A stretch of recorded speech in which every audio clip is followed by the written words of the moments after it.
Good morning, everyone. Happy Thursday. I hope you guys are having a wonderful day. Prices of BTC are currently at 9854. It looks like prices dropped off all the way to about $9,600 overnight. And we were perfectly positioned for a short. So if you were not doing anything, if you were still stuck in a long or didn't know to short, this is one of the best reasons for you to come join Cryptosomniac, folks, because we know how markets work. We know how markets are structured. We know what levels to look for, and we know why to short in certain situations and when to go long, right? And in this case, you can see clearly right here, this is our leverage channel right here, okay? This is our short leverage channel. We have a long one as well. We have also short-term, medium-term, long-term calls. You could see right here, we got in right around 10,183. This is all the proof that I put up. And you can see that this morning, I haven't even sold yet, but I'm holding on to this short and I'm gonna trim it just a little bit in about the next hour. 80% gain, folks. And this isn't 100x leverage or anything. This one's, I think, like 20x or 25x or something. I never really use anything past 25. I typically stick to about 10x. The reason I went 25 because I was fairly confident, and yesterday actually I had three losing trades in a row.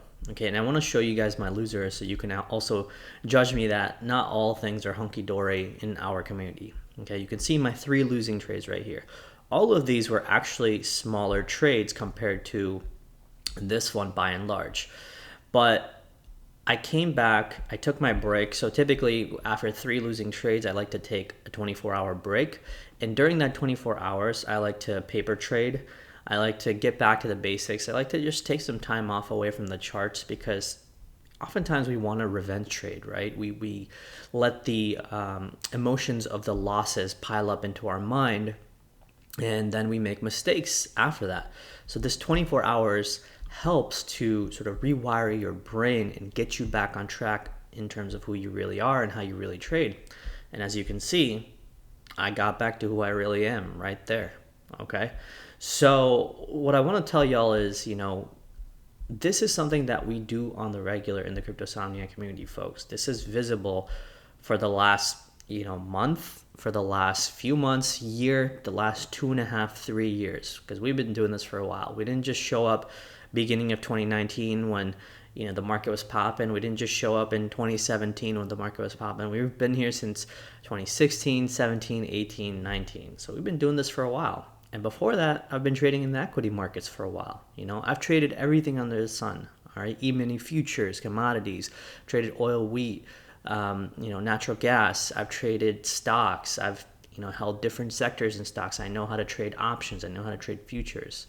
So all of this information is available. Even we have an equities channel right here, and we're in the middle of hiring a Forex analyst as well. So you could see right now our community is heavily geared towards crypto, but we're slowly opening up stock market and Forex. Okay. So, if you are looking for a community to learn from, this is it, folks. If you want some gains, some non-financial advice that could yield you some really good gains, this is the community. All right. I hope y'all come join. Just go to Cryptosomniac. All right. Hit the products page. Okay. And then you can buy this technical analysis course right here, and you will get 7 free days with access to all the locked channels that you see right here. Okay. Typically the free access only gives you this channel right here, community discussion, and maybe a few others. But if you buy the course, you'll get 7 free days with the locked channels, or you could just simply buy the Advantage program right here. Okay. And you will get access to all the channels, right? Enough about that. Okay. So let's get to it. All right. 1 hour chart. Okay. So initially what we were looking for is when we had the drop off from this top 10,939 to this bottom right here, about 98.62, right? We climbed all the way up to this 50 fib, right? Because we went like this. We went like that, and we went all the way up here, Okay, so that's why I have these fibs lined up here. Okay, this is allowing me to see the strength of Bitcoin on the way back up. Okay, so you know how we people typically utilize retraces just the other way around, where they want to see where Bitcoin will retrace down, right? So for example, in this case, you could do something like this. Okay, so you're probably looking at, okay, so this is your other fibs, right? So you can see price went from this bottom to this top. Price basically broke through everything, all the fibs, right? But if it were bouncing right here, you can see, right, this was the 618 fib. Okay, so that would give people the signal that, oh, this is a good buy because price has bounced here. It's coming back to bounce here again, potentially double bottom and take off, right? And I actually saw a lot of people doing this where they thought that they can buy right here and then take off. What they failed to see, however, is this big reactionary zone right here. Okay, and the fact that price had not just tapped it once right here, it had tapped it twice, it had tapped it 3 times, 4 times, 5 times, and then the candles kept bleeding in this yellow box right here. So while they were going long, I was going short every opportunity I could up here. Why? Because they saw something that I saw something that they did not, which is from this structure down, price was really just unable to get to 618. Typically, when price has enough strength to get to 618, this is really the golden pocket for people to load up on shorts, or for people to potentially go long again, because price is trying to show you that, hey, I've dropped off all the way from up here. All the way from up here. I went down here, and now I have enough strength to climb up all the way to the 618 fib. Okay, so either I'm going to break up from here, from this 618. What is going on? Either I'm going to break up from 618, or I'm going to break down. Typically, when you come up to 618, that's not enough. Okay, typically you want to see more volume come in, expanding on the 618, and then you take off, right? So I would have loaded up on shorts anyway. But the point is that I saw that this 50 fib right here, this area right here, rejected the price.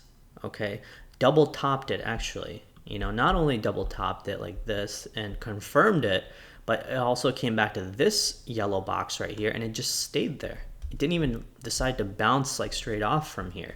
That would have been a pretty good way to surprise everyone, but it didn't do that. All it did was it just came here again and again and again and again, and so this is why I shorted here. All right, and now I'm sitting in a pretty nice short. Okay, so what's next, right? You could see that price perfectly tapped this previous consolidation right here that we had taken off from. This was really the area where price took off from this 97.50 area, and price just jumped up all the way to basically about 10,900. This was about 2.5 weeks ago, right? Now this cluster down here is where a lot of that reaccumulation happened. Okay, and you can see price tapped into that with a wick. This area right here, these bulls, they do not want to give up this area. Okay, because if they give up this area, all right, I'm going to show you on a 4-hour chart. If they give up this green box right here, that means that this low will be taken out, and more than likely we'll go to 9,000 again. And if we go to 9,000 again, all right, you can see touch one, twice, and if we come here again, more than likely we'll break it all the way to the downside, maybe to 7,500 or 8,500 or so.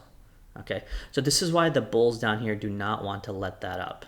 Okay, so what I foresee here now is this. Okay, let me go back to the 1-hour chart. The volume has, by and large went into this candle to cause this sell-off right here.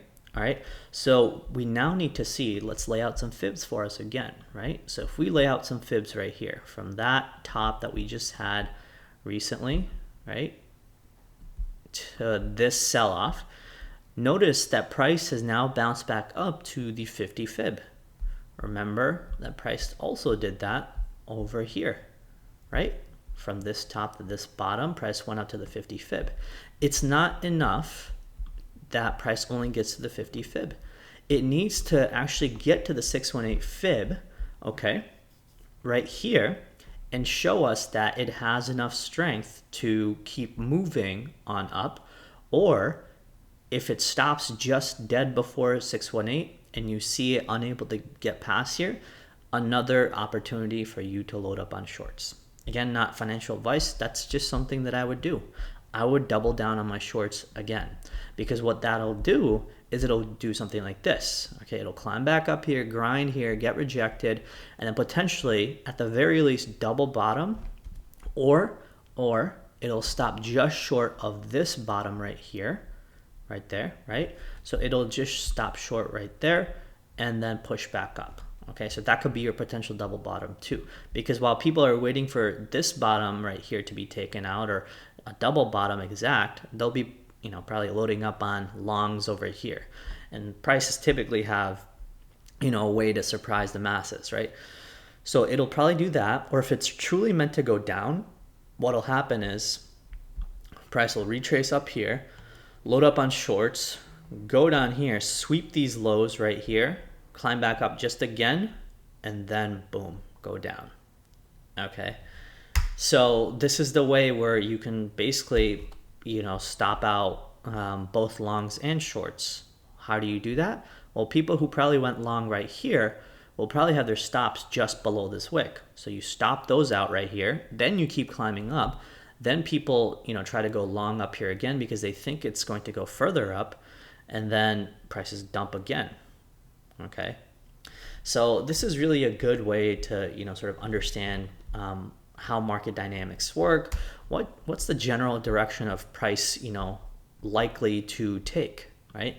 Remember that we don't have a crystal ball in our community. Okay, what we do have is a specific set of skills that helps us understand the market, also with a lot of experience, right? You know, experience counts. And also just the fact that we spend so much time trading and doing analysis and providing information to our community, you know, letting them understand that here's what we're seeing, here's what we're doing, here's what you should be looking out for, here are the possibilities of this direction or that direction, here are the probabilities of price hitting this target or that target. So at the very least, you know, we work hard. Okay, we work hard to provide good content, we work hard to provide good information, and we're pretty much, you know, almost always available. You can see through the night, we're a pretty active community, right? I mean, of course, I'm in the US time zone, so I like to, you know, take my rest at night. But, you know, when I get my day going, I love to do analysis, I love to trade. So we actually trade in this market, unlike most people, you know, who are either running a paid group or, you know, giving out fake content, right? We actually trade the market too. You know, you can see our trades. We don't just make up stuff and tell you to go long while we are not holding positions, right? We show you that transparency. And I think that's, you know, worth something, right? All right, so going back to the 4-hour chart, another reason, and I want to show you guys this again. I mentioned this yesterday, okay? Yesterday I mentioned this at 4 p.m. So that was about, I don't know, 15 or 16 hours ago or something, okay? I mentioned that, you know, we've bled for 6 straight days. Based on 4-hour higher low, we printed yesterday the 10,130 marker. If we close a 4-hour candle below this level, I expect a sharp drop into the 9,000, you know, area, right? This is exactly why I said that, okay? Here's the Ichimoku cloud on the 4-hour. Look at where that cloud is. If you look to the right, you can see 10,130. Okay, that's the bottom of the cloud. That's also the same region where these two candles right here opened and closed. Okay, so that's another reason why I was looking for this marker. So you can see that when these candles right here started tapping at the bottom of the cloud, which is this critical support of 10,130, I knew for the most part, I never know 100% if things are going to go up or down, but I knew at least 70 to 80% sure that I need to open a short because this support right here has significantly weakened. Okay, so the possibilities and probabilities were already on my side that if I went short, more than likely I'm going to win this trade. Okay, and I did, right? So this is something that, you know, we like to do in our community, is lay out really all the things that we can on a chart that are giving us the pros and cons of prices going up or down. That's really all that technicals is, okay? But what makes us, you know, better traders, or separates us from the rest of the pack, the boys from the men, is that we actually trade the market. Okay, we actually trade the market. We show you our positions. We, you know, at least help you understand exactly what we're doing. And we stay in communication with you through the day. Whenever Bitcoin does something crazy, we like to, you know, explain it to you, right? Or help you understand what's going on, where you can get in, get out, place your stops, take profit, etc. Okay.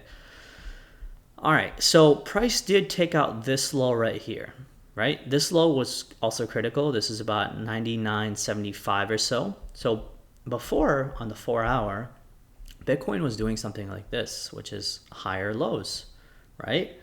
But now it did not do that. What it's been doing is lower lows as per this little time frame right here for the last 7 days right here, right? So now that it's broken down, what we're really looking forward to is it going to break down again? And if so, how deep is it going to go? Well, I stated some of the markers, right?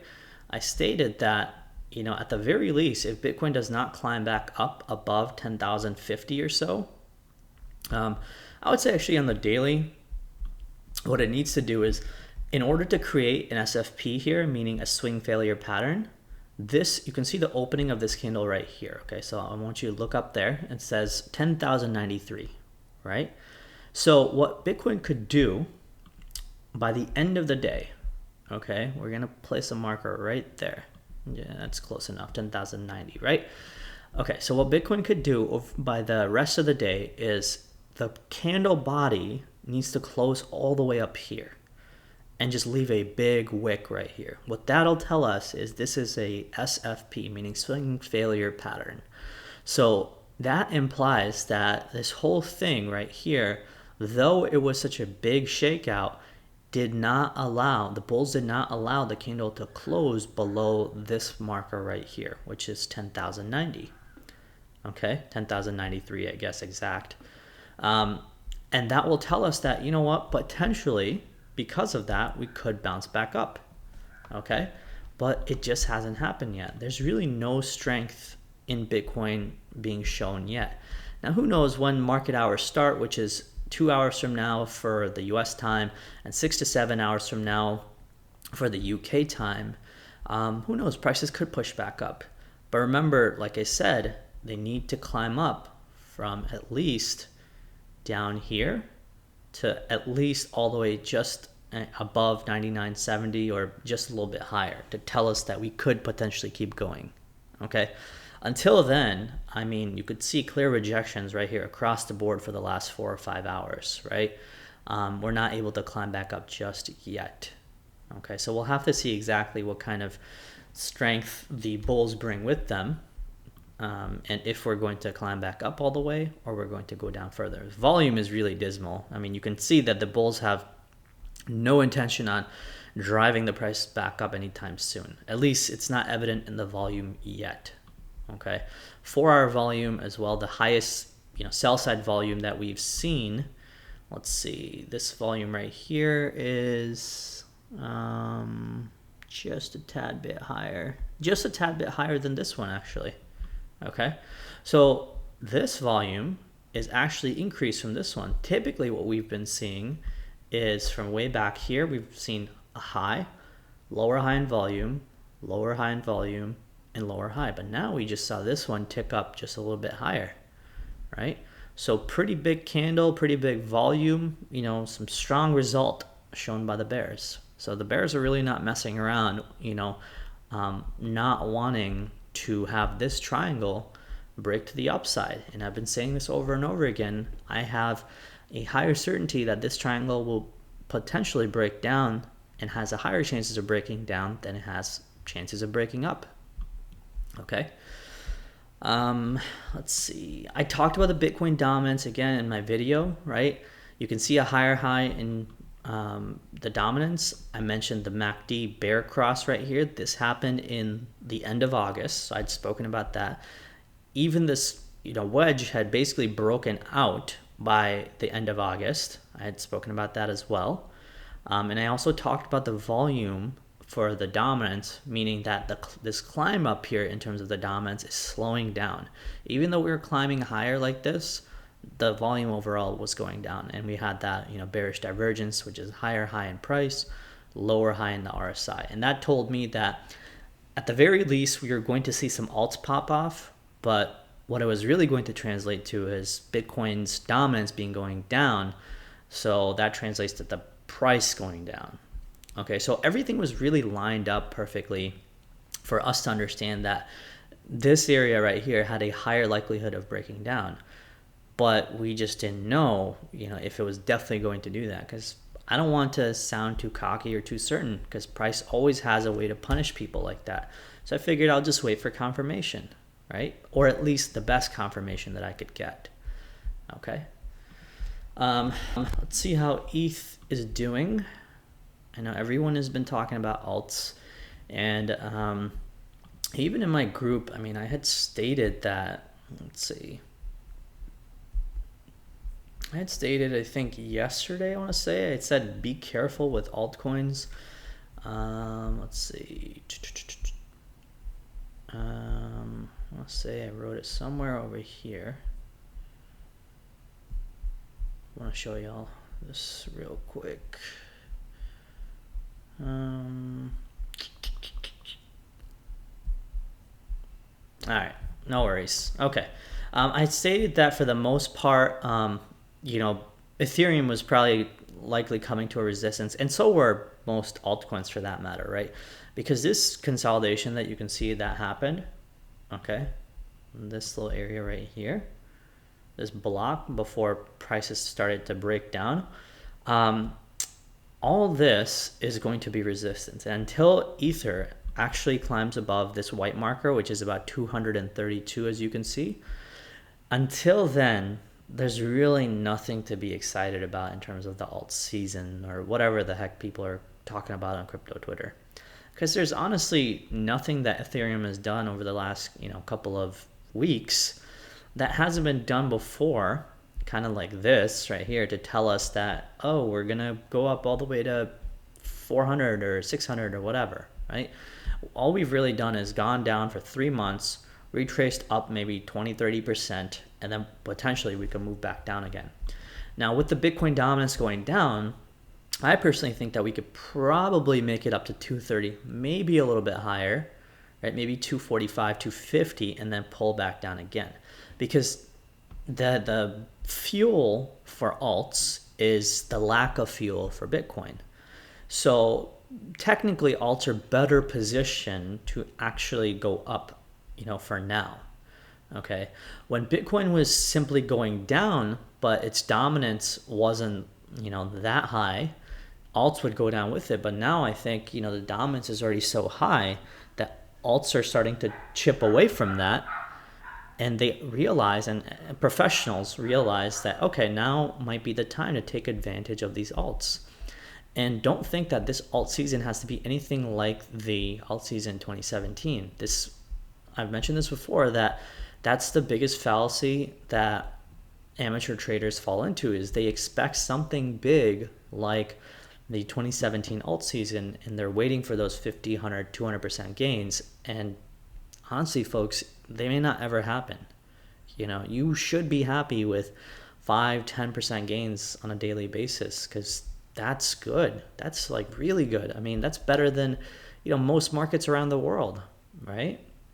So kind of be content sometimes with what you're getting, because the alternative case is a shitty bear market, or going back to equities or other financial markets that give you like 3% or 6% in a year, right? Here you get 5-10% gainers in a day.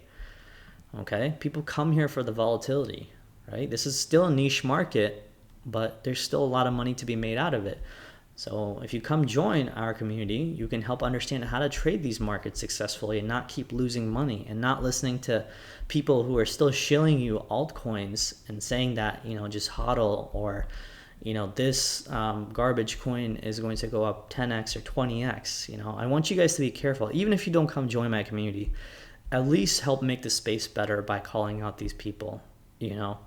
At the very least, I can say with almost all confidence that I've never in my life shilled garbage. Okay. And you can see that with our community right here. No one will ever message me or tell me that, hey, you told me to buy this shit coin and now it's down 50%. No one will ever say that because I've never said that myself. My job is to trade the markets in and out. Yeah, I have some long terms right here, but I'm never going to tell you to buy them. I'm just going to show you what I'm doing. And if you want, you can follow, right? This way you make your own decisions. And if things go bad for those altcoins that I have purchased right here, that means I'm suffering with you, right? And that's why I don't have that many in my long-term positions. I have few, and I'm fairly confident that they will do decent. And I've, kind of diversified my risk so much so that if 50% of them go to zero, the other 50% will help me break even. So risk management is, again, imperative in both trading and investing, and we do that really well. Okay. Again, 4-hour chart has tapped this green block for demand. All right, still nothing shown yet. I think we're gonna have to see for the rest of the day what's going on. These ascending trend lines have been broken. I also stated that this right here, this 4-hour block right here, this yellow, has been very resistive for us for the last, month and a half. Right there, as you can see across the board.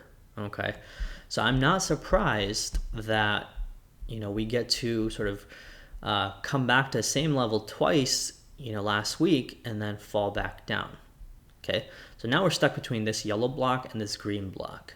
And personally, I think we could climb back up a little bit more, but I think we're going to go down a bit further. Okay.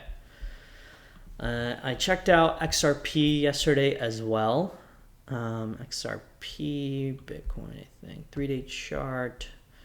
Yep. XRP, I stated that for the most part, XRP could go up a little bit, but I think its ceiling is pretty tapped out, I would say. It may pull back down just a little bit and then push back up. But for the most part, I think ultimately all these alts are going to come down a little bit further. This whole sort of excitement that you're seeing around the crypto sphere, I think this is perfectly set up for the biggest disaster, which is it's going to get more people to FOMO into alts, and then Bitcoin is going to go down in US dollar value and then drag the alts down with it. So you'll lose both Satoshi value and US dollar value. At least over the last couple of months, when alts were going down, Bitcoin US dollar was pretty stable. I would say anywhere between 9, 10, 11K. But now if it drags down to 9,000s or 8,000s or 7,000s, the US dollar value for Bitcoin, then you're screwed even more. Then you're losing two ways, right? So that's what I'm saying. Be careful, who you listen to in the market. All right. Let's see. XRP, XLM, same thing. I think we talked about this the other day. XLM, where's XLM? BTC.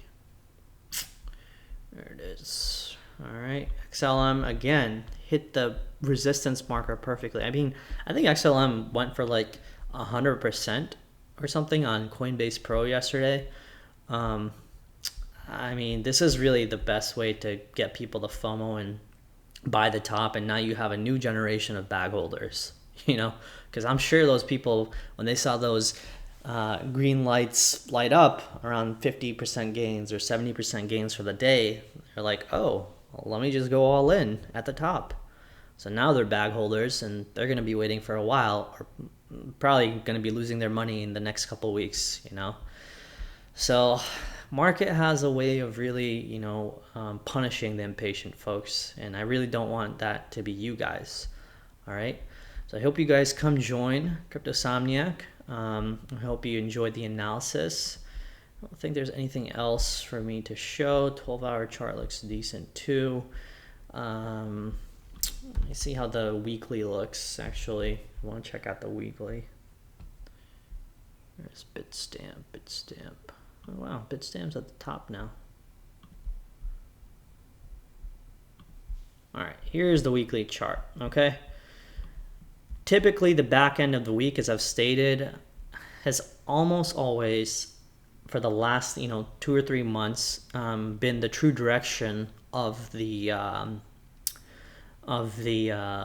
candle and the following candle, at least, right? So you could see right here that price is this weekly candle is trying to take out this higher low right here, right? This was a low that was put in right there, okay? And this is the higher low, okay? These candles opened and closed at, let's see, open 95.38. And this one was at 97.67. This candle is trying to now close under this one, okay? So if it does, that would mean that we could potentially, head back to this low. If this candle closes under this higher low and this low, then we're definitely going down here, okay? Because the thing that's sort of been positive about the weekly is, this low that's put in, this higher low of the closing candles, and now, it looks like that is sort of under duress, So be careful, folks, all right? Weekly chart's not looking that great either just yet. But also this one could be an SFP too. Wick poking past the open of this candle, but not closing above. So, things could be resolved. Everything will be resolved by Sunday. We'll get to see exactly what the prices are going to be doing. And even, end of day today, right? We'll get to see if this is an SFP as well. If prices somehow close all the way above 10,093, then this whole thing is an SFP right here, this candle's an SFP, and then we can potentially bounce like that. Okay, all right, thank you guys so much for watching. Thank you always for the support. Hit the like button, folks. We do these videos every day, and by the way, we actually started doing videos twice a day. I want to show you guys. You can see the night updates right here. Okay, we started doing nighttime updates because we have clients in Europe, in Asia, in Africa, in New Zealand, in Australia, in Japan, and South Korea. So, I wanted to do something where people get to see, I do these videos every single morning, but I want them to also be caught up with the day and realize like, oh, what's happening, while they're waking up, or they're middle of the day, while the US is retiring for bed, right? So, like I said, we're doing everything that we can in our community to keep people informed and aware. And also just the fact that we work really hard to keep our members happy, okay? That's something that I don't think most communities care about, is customer satisfaction, right? One of the most basic tenets of a business. Now, another thing I want to mention is this sell-off that happened into the 4-hour oversold territory right here. You can see it was being held down by this descending trend line for the last, since like the beginning of September, basically. And so it's a good sign that this did happen. I don't see any divergences yet. Maybe this one right here. Yeah, this is a lower low on the RSI and then a higher low in price. And divergence is already technically played out because we had this green candle, right? I like to look for divergences, but I don't like to go on a hunt for them because though they do play out, they're pretty short and fast, and it's really hard to predict that there's one that's going to play out at this point or that point, right? Yeah, that's it, folks. All right, thank you so much for watching. Hope you enjoyed this analysis. I know it's packed with a lot of content. Sometimes my videos get long, but it's only because I want to show you guys everything that I am thinking of. I don't want to skip over anything that I feel is important to keep in mind. And so if I feel like it is important to mention, I don't mind taking a longer time making these videos and showing it to you. 30 minutes to understand what's going on in the market, what to look out for, what levels to look out for, what time frames to watch, I think is you know, at the very least, that's something you can do for yourself, for your money, for your account. And if you think that's taking too much time for watching these videos, then folks, I don't know if you're going to be a successful trader, because being successful in trading and actually learning to, you know, understand the markets takes a lot of time. And my videos are only 20-30 minutes long. You know, you're going to have to study 12 hours a day for like a year or two to understand exactly how to make money in this market successfully, if you think, you know, like these videos are long. Okay, so, you know, please do watch my videos all the way through. Please do, you know, watch for the levels, take some notes on them, right? See if I'm marking out the levels properly. See if, you know, you can draw stuff on your own charts that looks like my charts. And yeah, that's it. All right, thank you so much for watching, folks. Take care, cheers, and have a wonderful day.